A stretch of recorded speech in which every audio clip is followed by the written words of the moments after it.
Senhoras e senhores, sejam muito bem-vindos a esse canal, eu espero que os senhores estejam bem. Esse aqui é mais um vídeo do nosso quadro Conversa de Bar, no qual nós abordamos questões do cotidiano a fim de extrair princípios para a nossa reflexão. Semana passada eu estava correndo no parque da cidade aqui em Brasília, quando eu recebi a mensagem de uma amiga e ela falou: Duarte, você precisa falar sobre esse assunto lá no seu canal. Ela então me enviou um site para cadastros de Sugar Baby e Sugar Daddy. Se você não sabe o que é isso, calma, você vai entender na sequência. Eu achei que seria interessante falar sobre esse assunto aqui no canal, embora não seja nenhuma novidade, mas eu não sabia em que pé a situação estava aqui no Brasil. Portanto, eu tenho certeza que nós podemos extrair princípios interessantes a partir de uma breve reflexão sobre esse tema, como nós vamos fazer agora.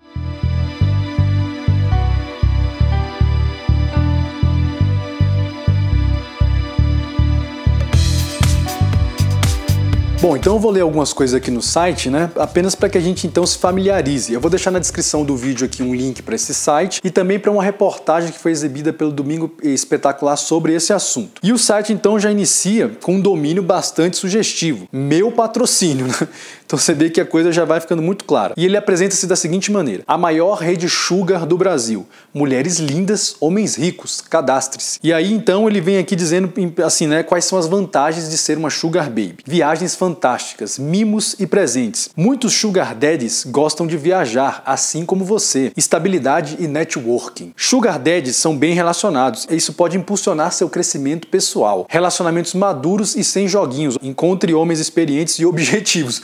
Aqui a gente tá no ápice da objetividade, né, minha filha? Eu quero sexo e em troca eu vou te bancar e te sustentar. E aí o site, então, nos apresenta o que é uma sugar baby. E a definição aqui é a seguinte: sugar baby são mulheres que se preocupam com a aparência, gostam de se cuidar e sabem o preço da beleza. É claro que elas sabem o preço da beleza e elas, assim, necessariamente precisam fazer isso, né? A beleza e a sedução fazem parte do pacto. Babies buscam um homem bem-sucedido, com quem possam conhecer o mundo e viver momentos maravilhosos. Suas metas são claras: crescer pessoal e intelectualmente, parar de se preocupar com as contas e, claro, conforto, luxo e requinte. Fica muito claro quais são as intenções aqui das pessoas envolvidas, gente. Não tem muito o que reclamar, né? E aqui então a gente tem um trecho que é interessante porque ele não deixa de ser uma romantização da prostituição, como eu vou falar na sequência. O meu patrocínio conecta a beleza ao poder financeiro, te ajuda a encontrar alguém generoso e experiente para um relacionamento sugar, transparente e sem joguinhos, cheio de viagens fantásticas e mimos. Daddies são homens muito prósperos e que gostam de compartilhar suas riquezas com suas sugar babies. Isso aqui,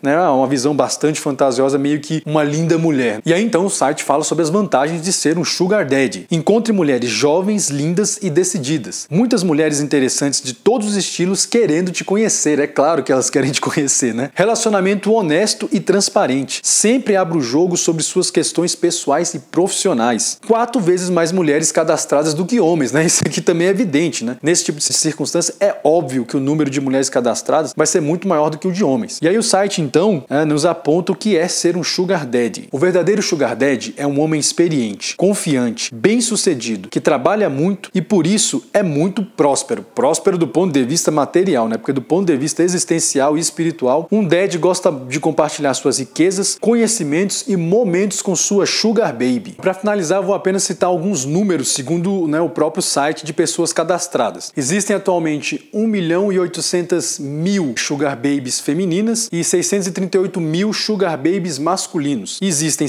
279.000 sugar daddies e 48.000 sugar mummies, que são as mulheres dispostas então a bancar um garotão aí. Você vê que realmente existe, né, uma desproporção enorme entre os homens que querem sustentar e as mulheres que querem ser sustentadas, bem como as mulheres que querem sustentar e os homens, né, que querem então ser sustentados. Bom, senhoras e senhores, então os meus comentários aqui serão bastante breves, até porque, né, eu não vou subestimar a inteligência dos senhores. O primeiro aspecto que eu queria destacar é o seguinte: nós estamos diante de uma romantização da prostituição. Isso não é um processo muito recente. Se você volta lá para a década de 60, você tem um filme como Bonequinha de Luxo, né, com a belíssima Audrey Hepburn, que já retrata, de certa forma, a prostituição de uma forma bastante idealizada. Aí lá nos anos 90 você tem Uma Linda Mulher com a Julia Roberts. Recentemente aqui no Brasil, você tem levado certas garotas de programa ao status de celebridades, né? Lola Benvenuti, Vanessa de Oliveira, Bruna Surfistinha, teve até filme sobre essa última. Então você vê que nós estamos assim num processo de romantização da prostituição que não é recente. Eu não vou falar aqui sobre isso agora, quais são as reais intenções, porque seria um assunto para um vídeo específico, né? Até bastante interessante isso. Mas Sugar Baby nada mais é do que uma romantização da prostituição. No caso das mulheres, uma garota de programa de luxo, uma prostituta de luxo, e no caso dos homens, um prostituto, né, de luxo ou um gigolô, como é conhecido aí na gíria. Então esse é um primeiro aspecto. Não adianta nós utilizarmos aqui eufemismos. Eu até vi uma socióloga numa reportagem dizer que nem sempre o homem vai querer sexo, que às vezes ele está apenas interessado em uma boa companhia. Meu amigo, isso vai ser exceção da exceção. É claro que em 99% dos casos vai sim envolver a questão sexual. Não adianta aqui a gente querer justificar o injustificável. Se o sujeito tivesse disposto a fazer caridade, ele adotaria uma criança. Então, definitivamente não é o caso. Portanto, Sugar Baby nada mais é do que uma romantização ou uma idealização da prostituição. Um segundo aspecto interessante que eu gostaria de destacar com os senhores aqui é o seguinte: esse tipo de situação deixa evidente que cada vez mais as reais intenções das pessoas vão ficar claras. Quando a gente teve, né, o surgimento de algo como o Tinder e depois o Happn, correlatos, a gente pensou o seguinte: bom, agora nós chegamos no ápice da objetificação e das revelações de quais sejam as reais intenções das pessoas. Porque ali a gente sabe que, né, predominantemente o interesse é sexual, principalmente por parte dos homens. Dificilmente um homem entra no aplicativo daquele ali buscando um relacionamento sério, né, ou algo mais estável. Ele quer realmente sexo casual. Pode até ser que o percentual entre as mulheres seja um pouco menor, né? Mas muitas mulheres entram ali realmente querendo sexo. Só que no Tinder, no Happn e correlatos, ainda havia uma certa mística, né? Uma certa disfarçatez. As pessoas ainda conseguiam ali, de uma certa forma, disfarçar que o interesse seria meramente sexual e realmente travar algumas conversas antes do ato. Agora não, um site como esse, a proposta deixa muito clara quais são as intenções das pessoas. A mulher, né, vai querer uma vida de luxo, ser sustentada e bancada por um homem e em troca vai oferecer sexo. E o sujeito, em troca do sexo oferecido pela mulher, aceita ali então bancá-la e sustentá-la minimamente. Então esse é um ponto que tem que ser destacado. As reais intenções das pessoas vão ficando cada vez mais claras. É aquilo que Jesus Cristo disse certa vez: não há nada em oculto que não haverá de ser revelado. Então isso vale desde, né, para sistemas religiosos, sistemas de governo, enfim, sistemas ocultos do mundo, até para aspectos mais triviais e cotidianos como, né, as reais intenções das pessoas num relacionamento. Um outro aspecto interessante, e aqui eu também não vou nem perder muito tempo subestimando a inteligência dos senhores, é que dispensa maiores comentários o quão vazias são as pessoas envolvidas nesse tipo de relacionamento. E aqui não vai nenhum tipo de, né, corporativismo. Tanto os homens quanto as mulheres envolvidas nesse tipo de relacionamento são pessoas profundamente superficiais do ponto de vista espiritual. E eu até arriscaria dizer que o vazio existencial dos homens é diretamente proporcional à sua riqueza e sucesso financeiro, e o vazio existencial das mulheres é então diretamente proporcional à sua beleza e à sedução da qual elas são portadoras. Então são pessoas que fazem um pacto de objetificação recíproco e se auto-sabotam. Isso fica muito evidente. E a gente sabe então que é um contrato que tem prazo de validade, porque assim que a mulher começar a perder a beleza e a sedução dela, ela vai ser substituída. E se eventualmente, né, a situação do homem ou da mulher também, né, porque tem as sugar mummies lá, começar a oscilar e ela já não puder mais bancar ali o seu brinquedinho, o seu objeto, essa pessoa também vai ser substituída e não há problema nenhum nisso, porque esse pacto é superficial e medíocre desde o princípio, não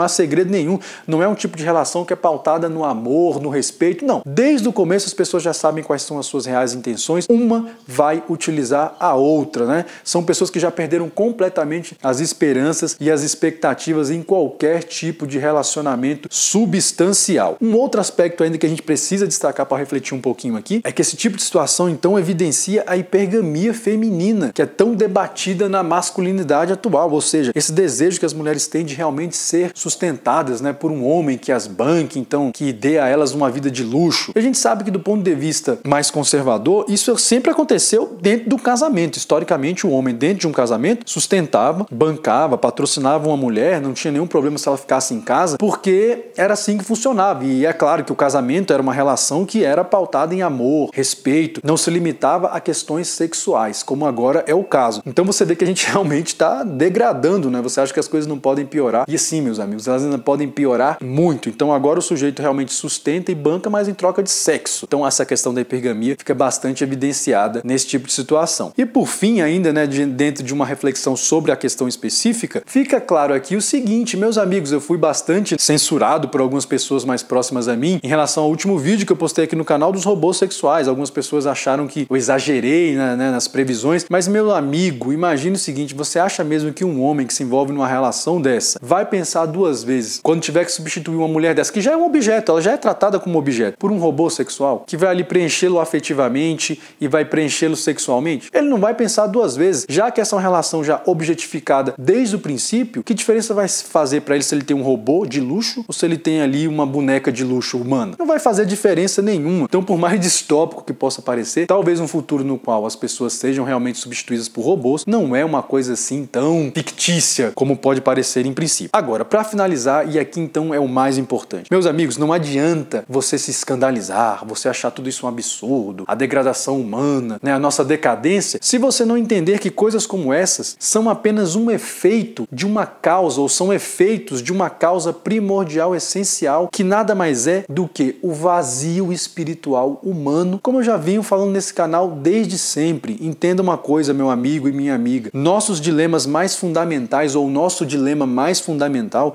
ele não é sociológico, ele não é político, ele não é filosófico, ele não é econômico, ele é espiritual. João usa uma metáfora interessante quando ele diz o seguinte, olha, quem é sujo, suje-se ainda mais. Exatamente para que fique evidente quem é quem. Porque se você for ali morno, você ficar no meio termo, você vai ser vomitado. Cristo, falando a uma das igrejas, eu não vou lembrar agora, acho que é Laodiceia, ele diz o seguinte, olha, antes você fosse frio ou você fosse quente, mas porque você é morno, você vai ser vomitado, porque quem é a pessoa morna? É aquela pessoa que não decide evoluir espiritualmente, não busca desenvolver-se espiritualmente, mas que também acha um absurdo tudo isso que está acontecendo. Meu amigo, você vai ser vomitado do mesmo jeito. Ou você começa a levar a sério isso que eu venho falando aqui já há tempos no canal, de buscar o seu desenvolvimento espiritual, de buscar um conhecimento maior de si mesmo, ou você vai ser levado por essa enxurrada do mesmo jeito. Repito, não adianta você querer ficar, né? Ah, esse negócio de espiritualidade é muita bobagem, o evangelho, uma grande bobagem, você vai ser levado do mesmo jeito. Senhores, para esse vídeo era isso. Ainda essa semana eu vou compartilhar com vocês 2 vídeos sobre a questão da reforma, né?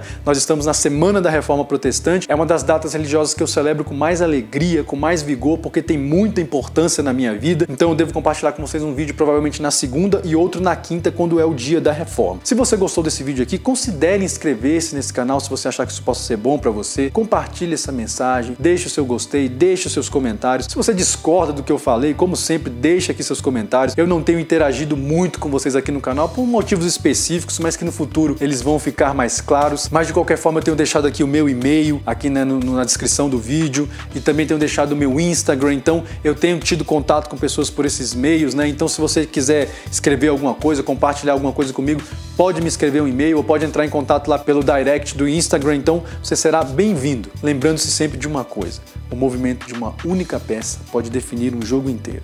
Até a próxima e que Deus nos abençoe.